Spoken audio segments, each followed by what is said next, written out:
Thank you. As a business person, as a salesperson, I talk to people all the time.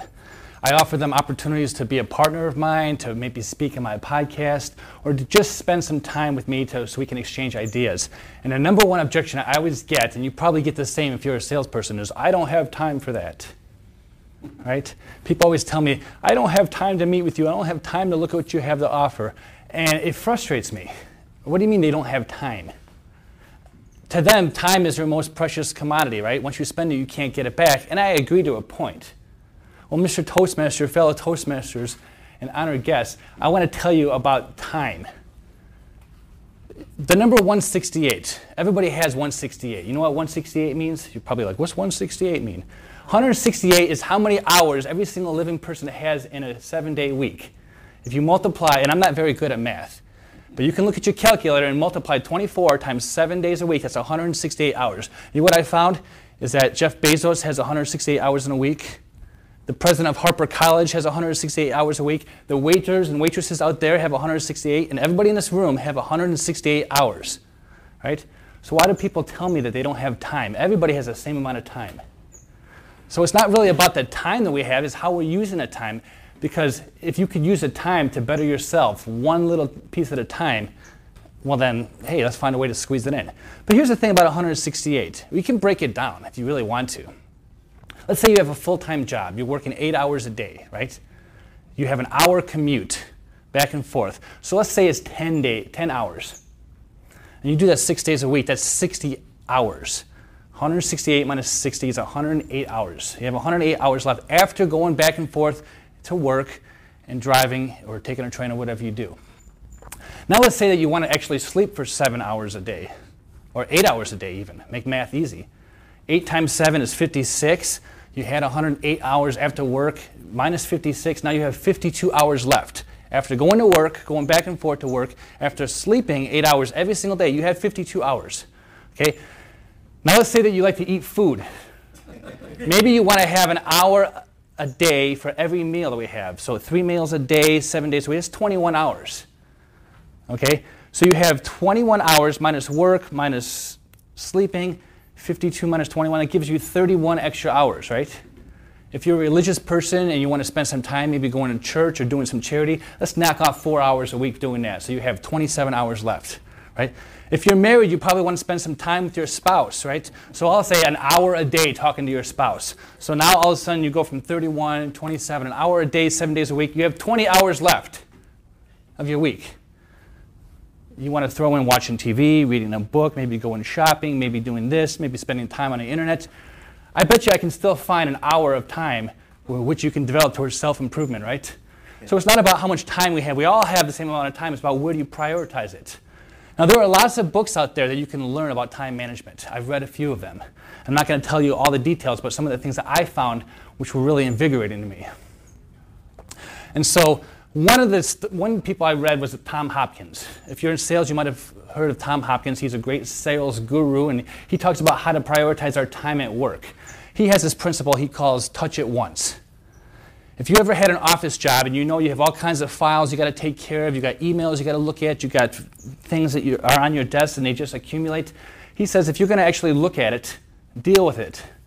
Don't put it somewhere else. Don't stack it up anywhere else. Don't procrastinate. Just deal with it. They'll free up your time because you're just tackling one thing and another. Another great author I read was Stephen Covey. He has a book called First Things First, and he talks about what he calls the tyranny of the urgent. And what he does is he breaks down the priority levels in our life into 4 different categories. He says what's urgent, what's important, what's not urgent, and what's not important. And he says he crosses these together, and when we're looking at things, we have to realize what is our priorities? What is urgent? Well, we might get an email from a coworker saying, hey, let's go out for drinks afterwards. And that's an urgent response, right? They want to know. But that's not really important, right? Or we know we have to spend time with our spouse. We have to make time in our schedule. That's important. But it's not urgent. What if you have a work deadline, right? You can get to your spouse after that urgent task. So he wants us to spend time on what's important and not worry about what's urgent, things that are urgent. People always classify things that are urgent all the time. And so when you look at this spectrum, he actually will break it down. Another, I don't have the author to quote, but I saw this great video.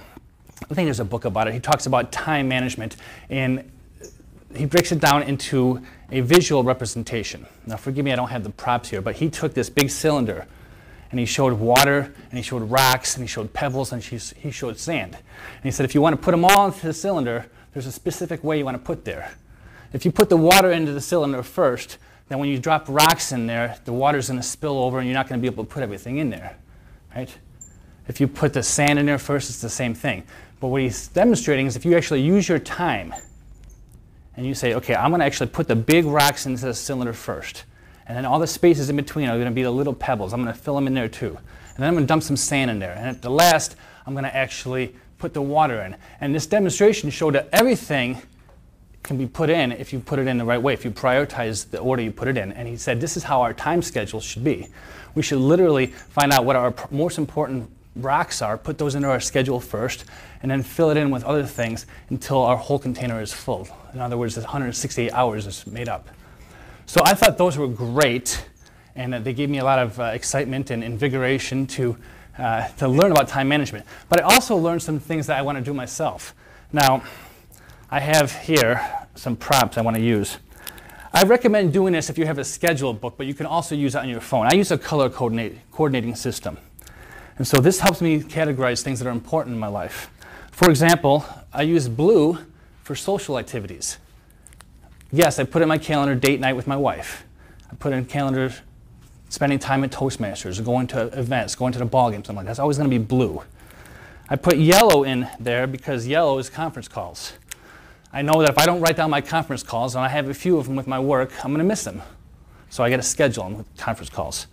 I use orange for out of town. If I go on vacation, if I go on a business trip, go somewhere, it goes in my calendar as orange. I use purple for spiritual things, faith-based, going to church, or whether I want to go do some donations, anything spiritual, spend time reading. I use pink for things that are urgent, like making phone calls or deadlines I have to make. And I use green for meetings. So in my calendar, you'll see a color-coordinated system for everything that I have to do. And it's helped me out a lot, because I know that everybody has 168 hours. I have 168 hours. And if I prioritize the things I want to do, it helps me accomplish everything I need to. So thank you. All right. All right, Mike, it was about time you gave us that.